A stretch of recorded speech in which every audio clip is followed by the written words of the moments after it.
रोजे छोड़ने वाले ज्यादातर जो है ना, हम लोगों में नौजवान तबका है।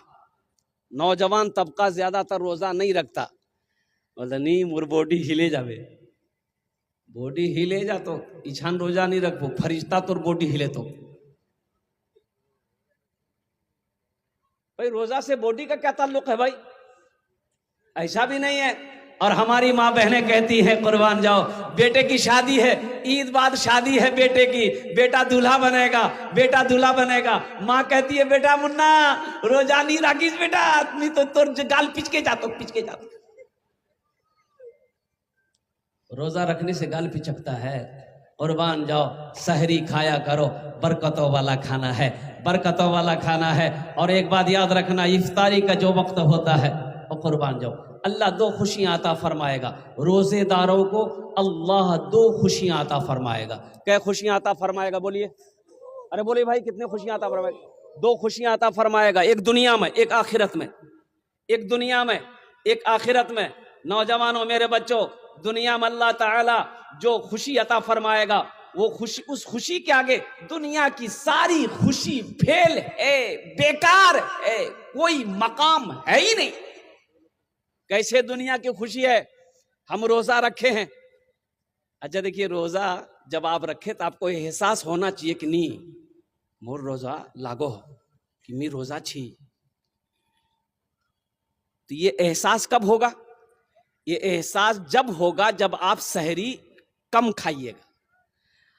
अब यहां तक सहरी खा लीजिएगा तो हजम होते होते 4 बज जाएगा, असर का टाइम हो जाएगा, तो आपको रोजा का एहसास होगा क्या? एक आदमी सहरी खा के मार डेकार ले रहा था, की भेले मिया क्या नहीं कर रही? बोले भैया सहरी खानू ना अनपच है गई है, तो कम खा, मुख्तसर खाती। बोला मुख्तसर खाते हम, तो मुख्तसर की क्या लो? बोले भैया छोटा पराठा 1 किलो दूध। ये मुख्तसर छे ज्यादा की है वे। सहरी कम खाइए ताकि दोपहर तक वो जो सहरी आपने खाया है वो जगह पकड़ ले। अल्हम्दुलिल्लाह दोपहर से जोहर से आपको भूख लगना शुरू हो जाए, ताकि वो चक्की जो अंदर में चल रही है, जो मशीन चल रही है, वो खाली चलता रहे। रोजा रखने के बाद एहसास होना चाहिए कि ना मी रोजा छी, मुझे आज एहसास लगो हो कि मुझे भूख लगेगी है, मुझे प्यास लगेगी है, आज रोजा छी। और कुर्बान जाओ, और इफ्तारी के वक्त की दुआ, इफ्तारी के वक्त की दुआ, और जो खुशी इफ्तारी के वक्त में, इधर कचरी है, इधर घुमनी है, इधर चूड़ा, इधर मूढ़ी है, इधर मिठाई है, इधर फल है, इधर तरबूज है, इधर अनार है, इधर अंगूर है, इधर सेब है, इधर केला है। इफ्तारी भी मुख्तसर करो। किलोटा, पपीताटा, चबूजटा, अंडोटा, पेप्सीटा, कोला कोका, सब फैक्ट्री में भर रहा। और अगर मजमे में दस्तरखान के अंदर में अगर 10 आदमी, 15 आदमी, 20 आदमी अगर एक साथ अगर इफ्तारी कर रहा है, हाथ उस वक्त बहुत तेजी के साथ चलता है कि जल्दी ने खत्म है जावे। भाई मुख्तसर इफ्तारी करो ताकि तरावीह की नमाज में परेशानी ना हो। इसलिए कि वक्त कम रहता है, वक्त कम रहता है, इसलिए कि मगरिब और इशा के दरमियान में वक्त कम है। अगर आप ज्यादा खा लेंगे, लोड कर लेंगे, तो पता ये चलेगा कि उधर उल्टा हुआ है, इधर तरावी की नमाज हो रही। भाई अमोर से नहीं है वे, क्या नहीं है वे? भाई अभी खड़ा नहीं हुआ सको यार, फैक्ट्री तो भर लियो, तो खड़ा हुआ कहाँ जाएगा? इसलिए मुख्तसर इफ्तारी कीजिए। पहले, सबसे पहले मगरिब की नमाज पढ़िए, नमाज पढ़ने के बाद चाय वगैरह जो भी है आप इशा की तैयारी कीजिए, तरावी की तैयारी कीजिए। फिर तरावी की नमाज के बाद अल्हम्दुलिल्लाह अल्लाह जो भी नेमत दे आप खाना शिकम शेर होकर खाएं। और जब आप रमजान में, एक बच्चे और एक बात और मैं बताता चलूं मेरे बच्चों, कि सहरी में जब उठा करें तो कोशिश कीजिए कि तहज्जुद की नमाज हम अल्हम्दुलिल्लाह कम से कम 2 रकात पढ़, कम से कम 2 रकात नमाज तहज्जुद की। इसलिए कि रोजाना सहरी में उठना अल्हम्दुलिल्लाह, हो सकता है रमजान की बरकत से अल्लाह तहज्जुद पढ़ने की आदत डाल दे। अल्हम्दुलिल्लाह सुम्मा अल्हम्दुलिल्लाह। ओह, इफ्तारी के वक्त दुआ मांगा करो। इफ्तारी के वक्त की दुआ को अल्लाह रद्द नहीं करता, बल्कि अपनी बारगाह में कबूल फरमाता है।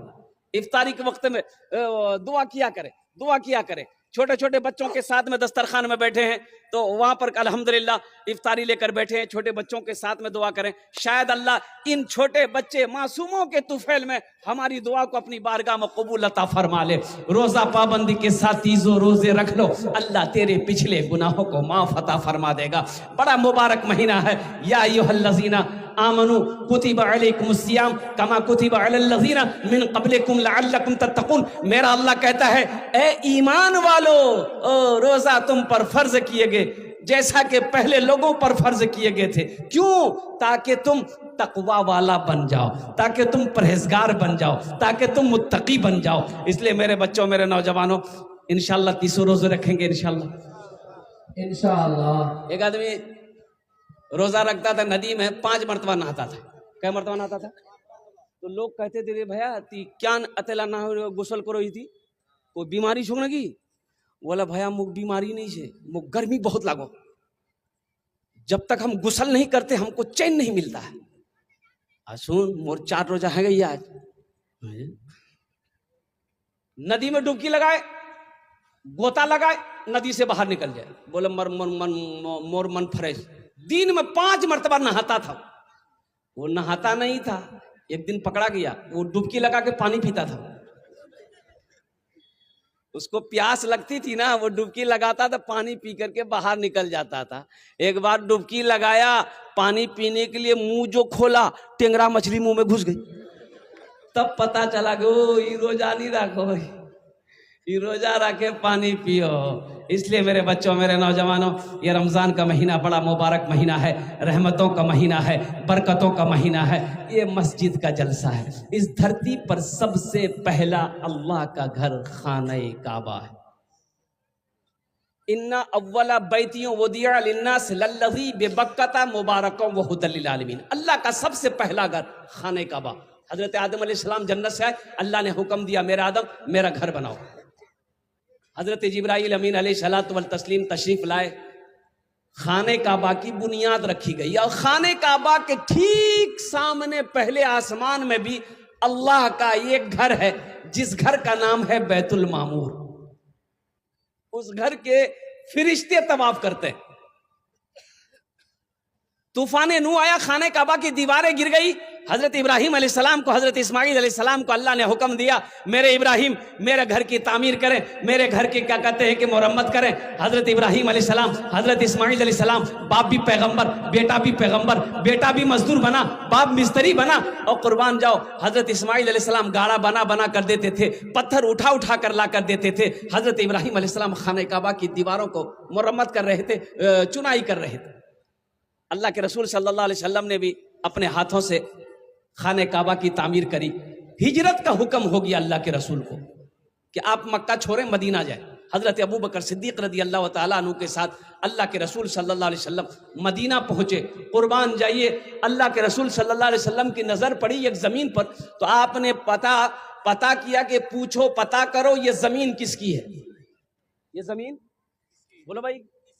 तो पता ये चला कि 2 यतीम बच्चों की जमीन है, जिसका नाम सहल सुहेल है। बाप नहीं है, बाप इंतकाल कर गया, चचा है। तो अल्लाह के रसूल इरशाद फरमाते हैं कि चचा को भी बुलाओ, उन 2 यतीम बच्चों को भी बुलाओ। कुर्बान जाओ मुसलमानों, मस्जिद क्या प्यारी जगह है, कितनी अच्छी जगह है, मैं आपको बता नहीं सकता हूं। अल्लाह के रसूल तशरीफ फरमा है, एक सहाबी आया, कहा कि या रसूलल्लाह दुनिया में सबसे अच्छी जगह कौन सी है। अल्लाह के रसूल खामोश थे, जिब्राइल आ गया। हजरत जिब्राइल से अल्लाह के रसूल ने पूछा, जिब्राइल दुनिया में सबसे अच्छी जगह कौन सी है। तो हजरत जिब्राइल ने कहा, या रसूलल्लाह मुझे पता नहीं, जा अल्लाह से पूछ। हजरत जिब्राइल गए, अल्लाह से पूछा, या अल्लाह दुनिया में सबसे अच्छी जगह कौन सी है। तो खालिक के कायनात ने इरशाद फरमाया, रब्बे काबा ने इरशाद फरमाया, जिब्राइल जाओ मेरे महबूब से जाकर कह दो दुनिया में सबसे अच्छी जगह मस्जिद है। सबसे अच्छी जगह मस्जिदें, सबसे प्यारी जगह मस्जिदें हैं, सबसे खूबसूरत जगह मस्जिदें हैं, सबसे बुरी जगह बाजार है। 2 बच्चे भी आए, 2 यतीम बच्चे भी आए, चचा भी आया। तो अल्लाह के रसूल इरशाद फरमाते, ये जमीन तुम्हारी है। कहा, या रसूलल्लाह मेरी है। तो बेचोगे कि आप क्या करेंगे, खेती करेंगे? नहीं, खेती नहीं करेंगे, इस जमीन पर हम अल्लाह का घर बनाएंगे। तो कुर्बान जाइए, वो शख्स कहने लगा या रसूल अल्लाह, ये जमीन को अगर मैं बेच दूं, आप पैसा देंगे मुझे, चांदी मिलेगा, सोना मिलेगा, नोट की गड्डी मिलेगा, लेकिन या रसूल अल्लाह ये तो खत्म हो जाएंगे, नोट खत्म हो जाएगा, पैसा खत्म हो जाएगा, सोना चांदी खत्म हो जाएगा, आप इस जमीन पर मस्जिद बनाइए, हम इसका बदला अपने अल्लाह से लेंगे। सुभान अल्लाह बोले तो माशाअल्लाह।